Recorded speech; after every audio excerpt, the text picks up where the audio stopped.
भारताला महाशक्ती बनवण्यासाठी महिलांची भागीदारी अत्यंत आवश्यक असून त्यासाठी लखपती योजना पथदर्शी ठरेल असा विश्वास मुख्यमंत्री एकनाथ शिंदे यांनी या कार्यक्रमात बोलताना व्यक्त केला। केंद्र सरकारसह राज्यातलं महायुती सरकार महिलांच्या सर्वांगीण विकासाला प्राधान्य देत आहे।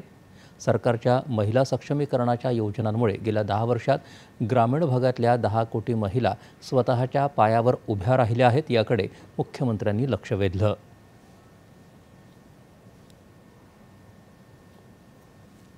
महिलांच्या सर्वांगीण विकासालाच आपलं सरकार सर्वोच्च प्राधान्य देत आहे। लखपती दीदी सारखी क्रांतिकारी योजना प्रगत देशातल्या महिलांच्या सर्वांगीण विकासात पथदर्शी ठरेल, यात शंका नहीं। पिछले 10 साल में भारत के ग्रामीण इलाकों की 10 करोड़ से ज्यादा महिलाएं खुद के पैरों पर खड़ी हुई है, यानी आत्मनिर्भर हुई है और महिलाओं को आत्मसम्मान भी मिल चुका है।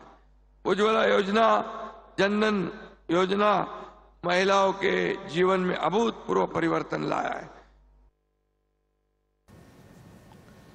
केंद्र सरकारनं राज्याला नेहमी सहकार्य केलं आहे असं सांगत कापूस, सोयाबीन आणि दुधाच्या दराबाबत केंद्र सरकार नक्कीच विचार करेल असा विश्वास त्यांनी व्यक्त केला। केंद्र सरकार गरिबीमुक्त गाव करण्यासाठी तसंच महिलांना सक्षम करण्यासाठी कोणतीही कसर ठेवणार नाही असं केंद्रीय कृषी आणि ग्रामविकास मंत्री शिवराज सिंग चौहान यांनी यावेळी सांगितलं।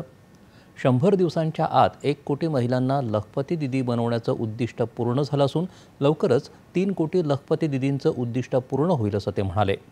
पंतप्रधानांनी आखलेले संकल्प आणि स्वप्न पूर्ण करण्यासाठी दुपटीनं ताकद देण्याचं काम महिलांनी करावं असं आवाहन त्यांनी केलं। या कार्यक्रमात उपमुख्यमंत्री देवेंद्र फडणवीस यांनी राज्य सरकार आणि महिला सक्षमीकरणासाठी करत असलेल्या कार्याची माहिती दिली। महिलांना अर्थव्यवस्थेच्या मुख्य प्रवाहात आणलं तरच विकसित भारत होऊ शकतो, यासाठी महिलांची भागीदारी वाढवण्यात महाराष्ट्र मागं राहणार नाही असं त्यांनी आश्वस्त केलं। रालोआ सरकारच्या अनेक योजनांमुळे महिलांसाठी अनेक दारं खुली झाली असून नारी शक्तीला आता कोणीही रोखू शकत नाही असे गौरवोद्गार त्यांनी काढले।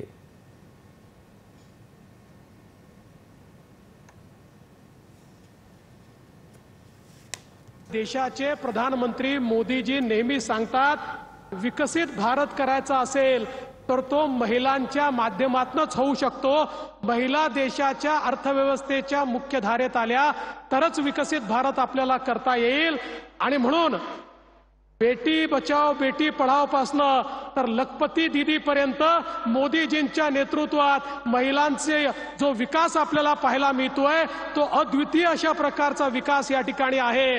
मला सांगताना आनंद वाटतो, आज महाराष्ट्रामध्ये 75 लाख परिवार हे बचत गटाशी जोडलेले आहेत। लवकरच ते 2 कोटीपर्यंत पोहोचण्याचं काम आपण करणार आहोत। 3 कोटी महिलांना लखपती दीदी बनवण्याचं स्वप्न पंतप्रधानांनी पाहिलं आहे।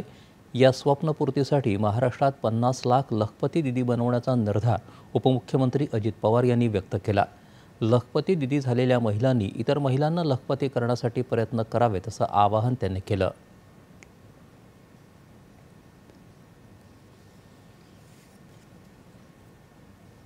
3 कोटी महिलांना लखपती दीदी बनवण्याचं स्वप्न त्यांनी त्या ठिकाणी बघितलेलं आहे। देशामध्ये त्याच्यातल्या कमीत कमी आपण एकनाथराव शिंदे, देवेंद्रजी आपण सगळ्यांनी मिळून आपल्या महाराष्ट्रामध्ये देखील 50 लाख महिलांना लखपती दीदी बनवायचा संकल्प त्या ठिकाणी करूया। त्याकरता महाराष्ट्र कुठं कमी पडणार नाही याबद्दलची मला खात्री आहे, विश्वास आहे। या महाराष्ट्राने नेहमीच महिलांना मान दिलाय, सन्मान दिलाय, सबल केलाय, सक्षम केलाय। आणि आज पंतप्रधानांच्या गेले काही वर्ष चाललेल्या ह्या कार्यक्रमातून देखील महिला सबल सक्षम होत आहेत।